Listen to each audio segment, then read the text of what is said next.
Von Clausewitz famously said, "War is politics by other means."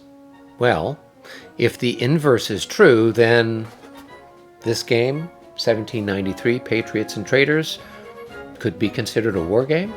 Let's find out.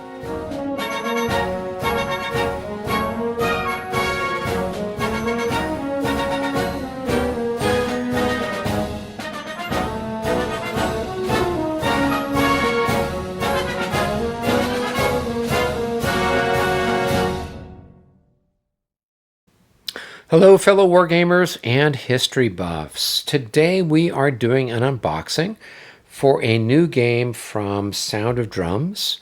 This is 1793 Patriots and Traitors. This is about the French Revolution and particularly the activities going on in 1793. We'll take a look here quick at the back of the box where it's showing us a little bit about the different pieces that are there and telling us a little bit about the game itself. It looks like the game can be played with 1 up to maybe 5 players, and playtime 30 minutes to 2 hours or so. Complexity kind of in the middle, and it does look like it's very solitaire friendly. So that is good to know. Let's flip it over and take the lid off and see what we've got inside. Ooh, it makes that nice brand new game sound here.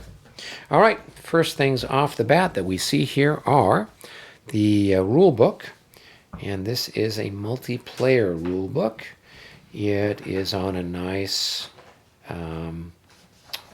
sort of glossy finish here, as you can see, full color, talking about the game itself and how things are done. Explaining the symbols on the cards, etc.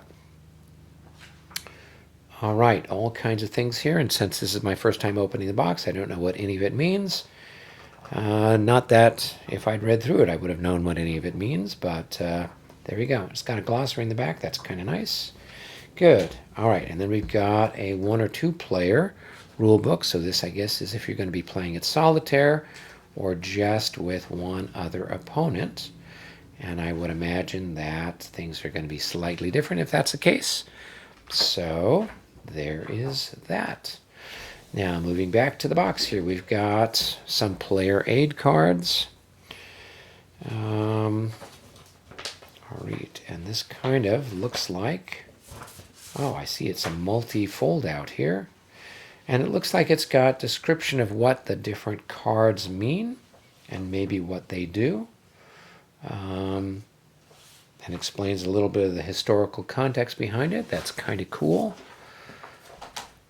All right, we've got all of that. So that's 1. And so that's action cards. And then here are law cards. And let's see if that folds out as well. It does. So then that explains the different cards that are there. Okay, so those are law cards. And then we've got leader cards. And here it's telling you who the leaders are and what they do, what their benefits are, etc. Cool. All right. And then we've got stuff here that explains the Paris board.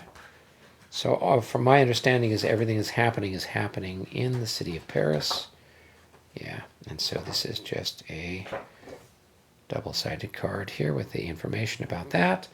All right, now we go to the next thing in the box, and that appears to be the map itself.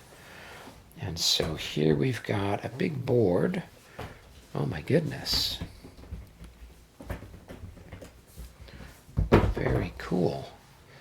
So we have here what appears to be a map of Paris, and we've got like inserts. So this is like a depressed area here, I guess, where cards would set. And then this is also depressed. So if you put a card here, it's going to stay in place. It's kind of held in place by this. We've got different markers on it. And then if we look down at the bottom here, we've got, it looks like our turn track as we go along. Cool, really cool map. All right, let's see what's next in here. Here we have some cards. All right, so these must then represent the different locations in Paris, right? The Champ de Mars, right? The National Convention, Notre Dame. All right. And so then these go here. I'm not sure when they are activated. We got other places. Okay, cool. All right, and then here it looks like we've got a bigger map of France itself. And this must be then stuff that we're using maybe when various and sundry neighbors decide that they're going to invade France, and how that comes in handy. Cool, really nice. Once again, nice sort of cardstock, nice finish to it, sort of a linen finish. Cool. Now we go into the box here and we see what else we've got. So we've got pieces. Oh my goodness. Lots of pieces. We'll take a look at those in a minute. We've got little bags. And these then must represent the different factions, right? So everyone's got then a bag they're drawing something from. Yes, there's the Jacobins, of course. All right, down here, then we have like a little maybe player aid card for each group.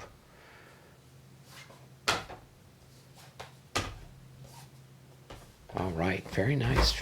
Nice sturdy cards. Nice finish to them. Cool. And now we've got over here some cards.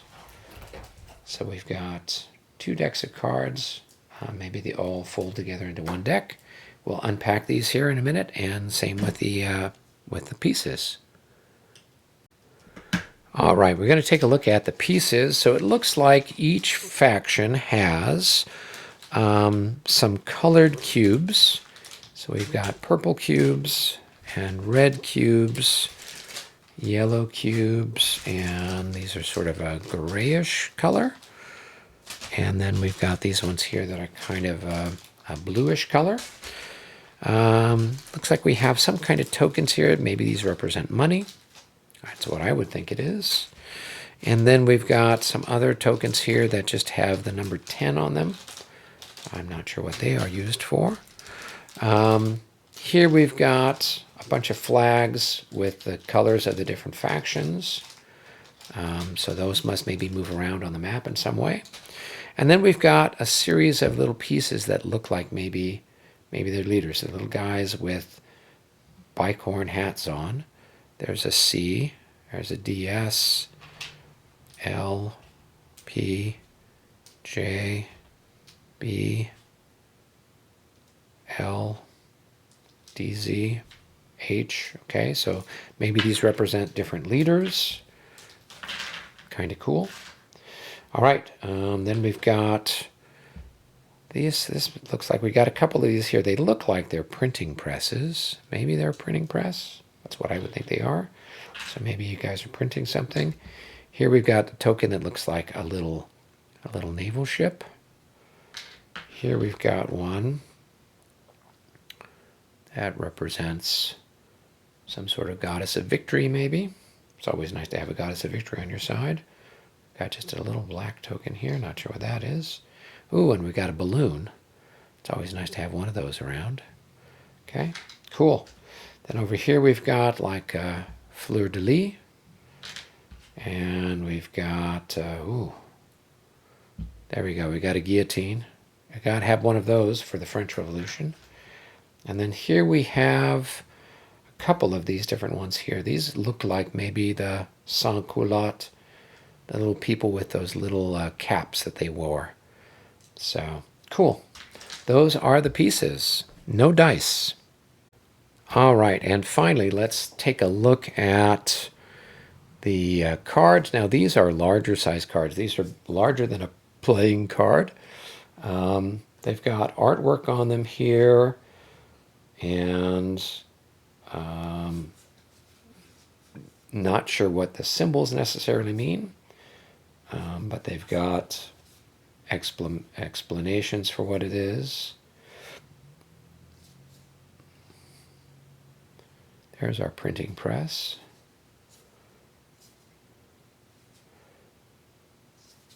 So these must represent these are different invasions happening. So these are, I guess, sort of random things that are happening without knowing more about the game. Not sure what all these mean, but we've got symbols here, symbols down here. So maybe this indicates which factions can use them and which ones don't get the benefit from them. And then points or activities that are happening. So quite a few cards here. That's just one. That's just half the deck. Here's the other half of the deck. Oh, we've got Alexander Dumas. Well, or his father, I should say. All kinds of stuff here. Cool.